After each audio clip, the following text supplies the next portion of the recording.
ಓಂ ನಮೋ ವಾಲ್ಮೀಕಿಯೇ. ನಮಸ್ಕಾರ ಬಂಧುಗಳೇ. ನಾನು ನಿವೃತ್ತ ಪ್ರಾಧ್ಯಾಪಕ ಡಾಕ್ಟರ್ ಅರ್ಜುನ್ ಪಂಗನ್ನವರ್. ಹೇ ಸೀತಾರಾಮ್ ವಾಹಿನಿಯ ವಾಲ್ಮೀಕಿ ರಾಮಾಯಣ ಅಂದು ಇಂದು ಚಿಂತನ ಕಾರ್ಯಕ್ರಮದ 290ನೇ ಸಂಚಿಕೆಗೆ ತಮ್ಮೆಲ್ಲರಿಗೂ ಸ್ವಾಗತ. ನಾನು ತಮಗೆ ಹಿಂದಿನ ಸಂಚಿಕೆಯಲ್ಲಿ ಭರತ ರಾಮನಿಗೆ ಪಂಚವಟಿಯಲ್ಲಿ ಅನುಭವಿಸುತ್ತಿರುವಂತಹ ಹೇಮಂತ ಋತುವಿನ ವರ್ಣನೆಯನ್ನು ಮಾಡ್ತಿರ್ತಾನೆ. ಮಾಡೋ ಕಾಲಕ್ಕೆ ಅವನು ಭರತನನ್ನು ನೆನಪಿಸಿಕೊಳ್ತಾನೆ.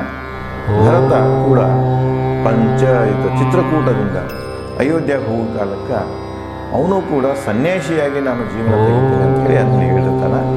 ಮತ್ತು ಸನ್ಯಾಸಿಯಾಗಿಯೇ ಅವನು ಬಾಳ್ತಿರ್ತಾನೆ. ಅದನ್ನು ನೆನಪಿಸಿಕೊಡ್ತಾನೆ. ನಾವು ಯಾವ ರೀತಿಯಾಗಿ ಇಲ್ಲಿ ಚಳಿಗಾಲದಲ್ಲಿ ನೆಲದ ಮೇಲೆ ಮಲಗಿ ಕಷ್ಟಗಳನ್ನು ಅನುಭವಿಸ್ತಾ ಇದ್ದೇವೆ, ತಂಪ ನೀರಿನಲ್ಲಿ ಸ್ನಾನ ಮಾಡಿ ಕಷ್ಟವನ್ನು ಅನುಭವಿಸ್ತಾ ಇದ್ದೇವೆ.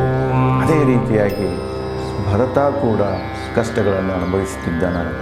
ಅವನ ವ್ಯಕ್ತಿತ್ವವನ್ನು ವರ್ಣಿಸುವುದರ ಜೊತೆಗೆ ಲಕ್ಷ್ಮಣ ಭರತನನ್ನು ಮಹಾತ್ಮ ಅಂತ ಕರೀತಾನೆ. ಮತ್ತು ಮಹಾತ್ಮದ ಲಕ್ಷಣಗಳೇನಿದೆ ಅನ್ನೋದನ್ನು ನಾನು ತಮಗೆ ಅಲ್ಲಿ ಆವಾಗ ವಿಸ್ತಾರವಾಗಿ ಗಾಂಧಿಯವರ ಒಂದು ಕಾಂಟೆಸ್ಟನ್ನು ಹೇಳಿದ್ದೇನೆ. ಅದನ್ನೇ ಮುಂದುವರಿಸಿ ತಾಯಿಯಂತೆ ಮಗ ಗಾದಿಯನ್ನು ಹಸಿಗೊಳಿಸಿದನು ಭರತ. ಗೋದಾವರಿ ದಳದಲ್ಲಿ ರಾಮನಿಗೆ ನುಡಿದ ಲಕ್ಷ್ಮಣ. ಭರತ ಒಳ್ಳೆಯ ಗುಣಗಳನ್ನು ಹೊಂದ್ಯಾನ, ಮಹಾತ್ಮ ಅನಿಸ್ತಾನ. ಅವನ ತಾಯಿಯ ಯಾವ ಕೆಟ್ಟ ಗುಣಗಳನ್ನು ತಗೊಂಡು ಬಂದಿಲ್ಲ ಅಂತ ಹೇಳ್ತಾ ರಾಮನಿಗೆ ಲಕ್ಷ್ಮಣ ಈ ನುಡಿಗಳನ್ನು ಹೇಳ್ತಾ ಮುಗಿಸ್ತಾನೆ. ನುಡಿ ಕೇಳಿ ರಾಮ ಲಕ್ಷ್ಮಣನಿಗೆ ನುಡಿದ. ಲಕ್ಷ್ಮಣ ಇದನ್ನೇನು ಹೇಮಂತ ಋತುವಿಂದ ಎಲ್ಲ ವರ್ಣನೆ ಮಾಡ್ತಾ ಭರತನ ಬಗ್ಗೆ ಹೇಳ್ತಾ ಏನು ಮುಗಿಸ್ತಾನ ಮಾತುಗಳನ್ನು. ಆ ಮಾತು ಮುಗಿಸುತ್ತಲೇ ರಾಮ ಲಕ್ಷ್ಮಣನಿಗೆ ಹೇಳ್ತಾನೆ, ಕೈ ಬಗ್ಗೆ ಹಗುರವಾಗಿ ಮಾತನಾಡೋದು. ನನ್ನ ತಾಯಿ ಕೈ ನಾವು ಹೇಳಿರ್ತಲ್ಲ, ತಾಯಿಯಂತೆ ಮಗ ಅಪವಾದ ಅದು ಅಂತ ಹೇಳ್ತಲ್ಲ, ಅದಕ್ಕೆ ಹಗುರಾಗಿ ಮಾತಾಡಬೇಡಪ್ಪ. ತಾಯಿ ಬಗ್ಗೆ ಹಗುರಾಗಿ ಮಾತಾಡಬೇಡ.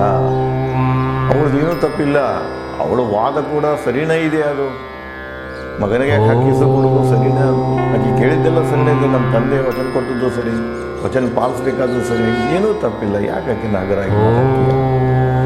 ರಾಮ ಲಕ್ಷ್ಮಣನಿಗೆ ಹೇಳ್ತಾನೆ, ಇವತ್ತು ನಾವು ನೋಡ್ತಾ ಇದ್ದೇವೆ, ನಮ್ಮ ದೇಶಕ್ಕೆ ಸ್ವಾತಂತ್ರ್ಯ ಸಿಕ್ಕ ಸುಮಾರು 70 ವರ್ಷ ಆಗುವಂಥ 47ರಾಗ ಅದರ ಪೂರ್ವದಲ್ಲಿನೇ ಶುರುವಾಗಿರ್ತದೆ ಬ್ರಿಟಿಷರ ಜೊತೆಗೆ ಹೋರಾಟ. ಎಲ್ಲ ನೋಡ್ತೇವೆ ನಾವು.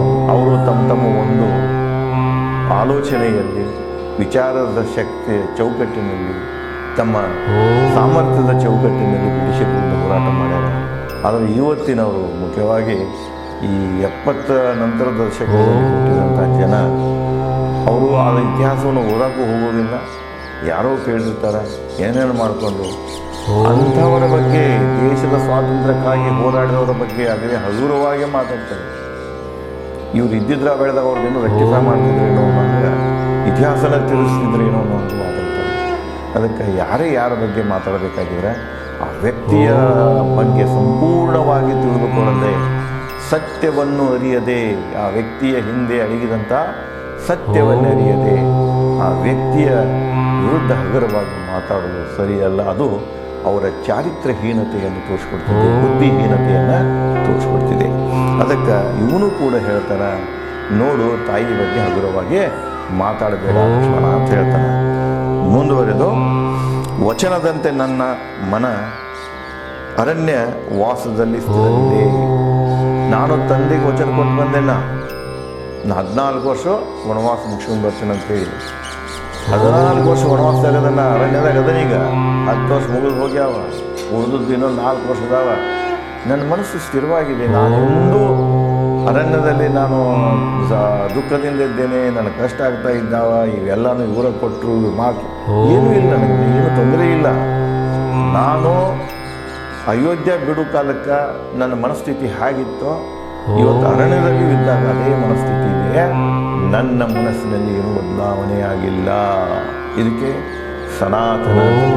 ಸನಾತನ ಶಬ್ದದ ಅರ್ಥನೇ ಯಾವ ಸಂದರ್ಭದಲ್ಲಿ, ಯಾವ ಕಾಲದಲ್ಲಿಯೂ ಬದಲಾಗದೇ ಇರುವಂಥ ವಿಚಾರಗಳು, ನಿಯಮಗಳು, ಆಚರಣೆಗಳು ಅವಕ್ಕೆ ಸನಾತನ ಆಚರಣೆ, ಸನಾತನ ಧರ್ಮ, ಸನಾತನ ನಿಯಮ ಅಂತ ಕರೀತಾರೆ. ರಾಮ ಕೂಡ ಅದನ್ನೇ ಹೇಳ್ತಾನೆ. ನಾನು ಅಯೋಧ್ಯೆ ಬಿಡುವ ಕಾಲಕ್ಕೆ ನನ್ನ ಮನಸ್ಸಿನಲ್ಲಿ ಏನಿತ್ತು, ನನ್ನ ತಂದೆ ತಾಯಿ ಬಗ್ಗೆ ಯಾವ ಗೌರವ ಇತ್ತು, ಅಯೋಧ್ಯೆ ಜನರ ಬಗ್ಗೆ ಯಾವ ಗೌರವ ಇತ್ತು, ನನ್ನ ಸಹೋದರರ ಬಗ್ಗೆ ಯಾವ ಗೌರವ ಇತ್ತು, ತಾಯಂದಿರರ ಬಗ್ಗೆ ಯಾವ ಗೌರವ ಇತ್ತು, ಅದು ಇವತ್ತೂ ಸ್ಥಿರವಾಗಿದೆ. ಅದರಲ್ಲಿ ಏನು ಬದಲ ಆಗಿಲ್ಲ. ಇದನ್ನು ವಚನದಂತೆ ನನ್ನ ಮನ ಅರಣ್ಯವಾಸದಲ್ಲಿ ಸ್ಥಿರವಾಗಿದೆ. ಭರತನ ನೆನಪು ಮನ ಬಾಧಿಸುವುದು ಪುನಃ ಭೇಟಿಗೆ. ಈಗ ಭರತ ನೆನಪು ಮಾಡಿಕೊಟ್ಟೆಪ್ಪ, ನೆನಪು ಮಾಡಿದ ತಕ್ಷಣ ನನಗೆ ಭರತನಿಗೆ ಭೇಟಿ ಆಗಬೇಕು ಅನ್ನುವಂಥ ನನ್ನ ಮನಸ್ಸು ಏನು ಮಾಡ್ತಾ ಇದೆ, ನನಗೆ ಬಾಧಿಸ್ತಾ ಇದೆ, ನೋವು ಮಾಡ್ತಾ ಅಥವಾ ಮನಸ್ಸಿನ ಚಟುವಟಿಕೆ ಶುರುವಾಗಿದೆ. ಭರತನ ಯಾವಾಗ ನೋಡೇನು ಅಂತ ನೀನೇ ಭರತ ನೆನಪು ಮಾಡಿಕೊಟ್ಟೆ ನನಗೆ ಅಂತ. ಭರತನ ಬಗ್ಗೆ ನೀ ಆಡಿದ ಮಾತುಗಳು ಉಂಟು ಮಾಡಿವೆ ನನಗೆ ಸಂತೋಷ. ನೀವು ಭರತನ ಬಗ್ಗೆ ಏನು ಮಾತಾಡಿಲ್ಲ, ಮಹಾತ್ಮ ಭರತ ಅಂತ ಏನಿದೆಯಲ್ಲ, ಅವನು ಗುಣಗಾನ ಏನು ಮಾಡಿದಲ್ಲ, ಅದರಿಂದ ನನಗೆ ಸಂತೋಷ ಆಗಿದೆ. ಯಾಕಂದರೆ ಚಿತ್ರಕೂಟದಲ್ಲಿ ನೀನು ಹಿಂದು ಮುಂದೆ ತಿಳಿಯದೆ, ವಿಷಯ ತಿಳಿಯದೆ, ಸತ್ಯಾಂಶ ತಿಳಿಯದೆ ಭರತನ ಜೊತೆಗೆ ಯುದ್ಧಕ್ಕೆ ಮಾಡಕ್ಕೆ ನಿಂತಿದ್ದೀನಿ, ನಾನು ಕೊಲ್ಲಕ್ಕೆ ನಿಂತಿದ್ದೀಯ, ನಾನು ಕೊಂದ ಬಿಡ್ತೀನಲ್ಲ ಅಂತ ಹೇಳ್ತಿದ್ದೀಯ. ಅಷ್ಟೊಂದು ಕೋಪ ನಿನ್ನ ಭರತನ ಮೇಲೆ ನಿನ್ನ ನಿಂತರು. ಇವತ್ತು ನೀನು ಆಡುವ ಮಾತುಗಳನ್ನು ನೋಡಿ ನನಗನ್ನಿಸ್ತು ಸಂತೋಷ ಆಗ್ತಾ ಇದೆ. ನಿನ್ನಲ್ಲಿ ಭರತನ ಬಗ್ಗೆ ಯಾವುದೇ ಕೋಪ ತಾಪಗಳು ಇಲ್ಲ ಅಂತ ಹೇಳಿ ರಾಮ ಲಕ್ಷ್ಮಣನಿಗೆ ಹೇಳ್ತಾನೆ. ಸೀತೆ ನೀನು ನಾನು ಪುನಃ ಭರತನ ಭೇಟಿ ಎಂದು ಕಾಣುವ ಎನ್ನ ಮನ ಹಾತುರಿಯುತ್ತೀರಿ ಅಂತ ರಾಮ ಹೇಳ್ತಾನೆ. ನಾನು ನೀನು ಮತ್ತು ಸೀತೆ ಕೂಡಿ ಯಾವಾಗಪ್ಪ ಎಷ್ಟು ಬೇಗ ನಾವು ಇದನ್ನು ಅರಣ್ಯದ ವನವಾಸ ಮುಗಿಸ್ಕೊಂಡು ಅವನು ಕಾಣ್ತೇವೆ ಅನ್ನುವಂಥ ಮನಸ್ಸಿನಲ್ಲಿ ನನ್ನ ಯಾವಾಗಲೂ ಆತರಿಕೆ ಇದೆ, ಹಂಬಲ ಇದೆ ಅಂಥೇಳಿ ರಾಮ ಲಕ್ಷ್ಮಣನಿಗೆ ಹೇಳ್ತಾನೆ. ರಾಮ ಲಕ್ಷ್ಮಣ ಸೀತೆ ಸ್ನಾನ ಮಾಡಿದರು ಗೋದಾವರಿಯಲ್ಲಿ, ದೇವತೆಗಳಿಗೆ ಪೂಜೆ ಸಲ್ಲಿಸಿದರು. ಇದೆಲ್ಲ ಎಲ್ಲಿ ನಡೆದಿತ್ತಂದ್ರೆ ಗೋದಾವರಿ ನದಿಗೇನು ಮುಂಜಾನೆ ಸ್ನಾನ ಮಾಡಕ್ಕೆ ಹೋಗಿರ್ತಾರೆ. ಆ ಸ್ನಾನ ಸಂದರ್ಭದಲ್ಲಿ ಅಲ್ಲಿ ಕಂಡಂಥ ಹೇಮಂತ ಋತುವಿನ ಪ್ರಭಾವವನ್ನು ಕಂಡು ಹೇಳ್ತಾ ಭರತನ ನೆನಪಿಸಿಕೊಂಡು ಲಕ್ಷ್ಮಣ ಹೇಳ್ತಾನೆ. ಅದಕ್ಕೆ ಉತ್ತಮ ರೀತಿಯಲ್ಲಿ ಪ್ರತಿಕ್ರಿಯೆ ನೀಡುತ್ತಾ 3 ಜನ ಏನು ಮಾಡ್ತಾರಂದರೆ ನದಿಯಲ್ಲಿ ಸ್ನಾನ ಮಾಡಿಕೊಂಡು ಪೂಜೆಗಳನ್ನು ಮುಗಿಸ್ಕೊಂಡು ಆಶ್ರಮದತ್ತ ಬರ್ತಾರೆ. ಗೋದಾವರಿಯಲ್ಲಿ ಮುಗಿಸಿ ಸ್ನಾನ ಪೂಜೆ ರಾಮ ಸೀತೆ ಲಕ್ಷ್ಮಣ ಮರಳಿದರು ಗುಡಿಸಲಿಗೆ. ಅಲ್ಲೇ ಸ್ನಾನ ಪೂಜೆ ಎಲ್ಲ ಮುಗಿಸ್ಕೊಂಡು ಗುಡಿಸಲಿಗೆ ಬರ್ತಾರೆ. ಗುಡಿಸಲಲ್ಲಿ ನೆರೆದ ಮುನಿಗಳಿಗೆ ಮಧ್ಯೆ ತನ್ನ ಅನುಭವಗಳನ್ನು ನಿರೂಪಿಸುತ್ತಿದ್ದ ಚಿತ್ತಾ ನಕ್ಷತ್ರದ ಚಂದ್ರಂತೆ. ಚಿತ್ತಾ ನಕ್ಷತ್ರದ ಚಂದ್ರ ಹ್ಯಾಂಗ ಹೊಳಿತಿದ್ದಲ್ಲ, ಹಂಗೆ ಈ ಋಷಿ ಮುನಿಗಳ ಒಂದು ಗುಂಪಿನಲ್ಲಿ ರಾಮ ಕೂತು ತನ್ನ ಅನುಭವಗಳನ್ನು ಹಂಚ್ಕೊಳ್ತಿರ್ತಾನೆ, ಹೇಳ್ತಿರ್ತಾನೆ, ಉಪದೇಶ ಮಾಡ್ತಿರ್ತಾನೆ. ಆ ರಾಮ ಹೇಗೆ ಕಾಣ್ತಿದ್ದ ಅಂದ್ರೆ ಚಿತ್ತಾ ನಕ್ಷತ್ರದಲ್ಲಿರುವಂಥ ಚಂದ್ರನಂತೆ ಹೊಳಿತಾ ಇದ್ದ. ಒಂದು ದಿನ ಹೀಗೆ ಈ ದಿನಗಳೆಲ್ಲ ಕಳೀತಾವ ಪಂಚವಟಿಯಲ್ಲಿ. ಒಂದು ದಿನ ಸಂಭಾಷಣೆಯಲ್ಲಿದ್ದಾಗ ಮುನಿಗಳೊಂದಿಗೆ ರಾಕ್ಷಸ ಅಲ್ಲಿ ಸುಳಿಯುವ ಭಾಸವಾಯಿತು ರಾಮನಿಗೆ.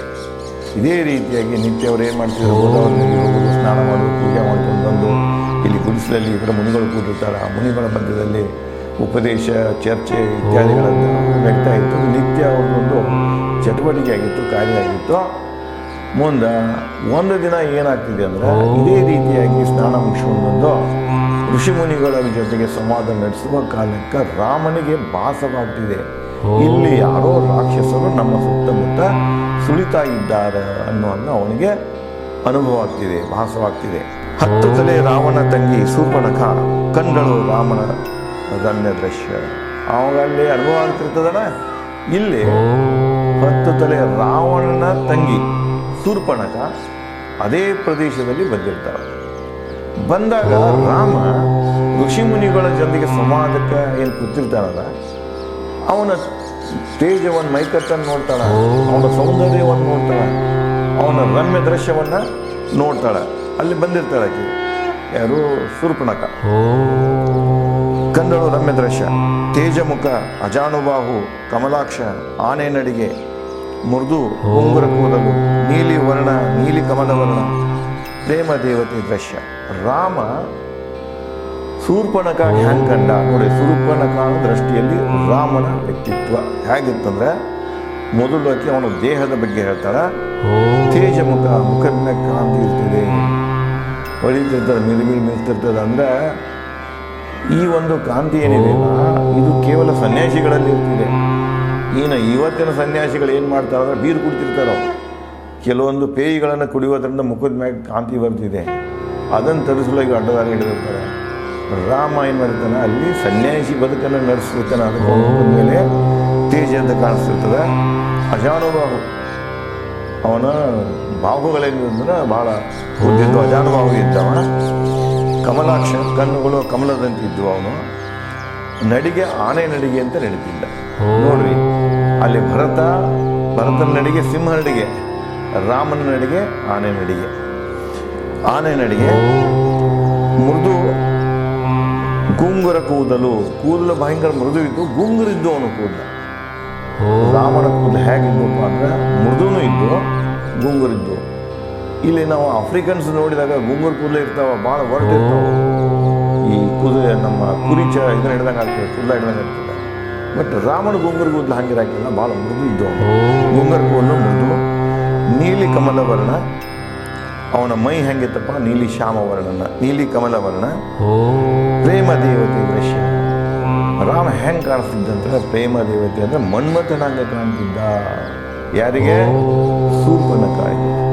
ಶೂರ್ಪಣಖ ಈ ರಾಮನನ್ನು ಈ ರೀತಿ ಯಾಕೆ ಮನ್ಮಥನಂತೆ ಕಾಣ್ತಾಳೆ. ಅವನ್ನೆಲ್ಲನೂ ನೋಡಿಕೊಂಡು ರಾಮನ ವ್ಯಕ್ತಿತ್ವ, ರಾಮನ ದೇಹದ ಸೌಂದರ್ಯ ಶೂರ್ಪಣಖನ ಮೇಲೆ ಪ್ರಭಾವವನ್ನು.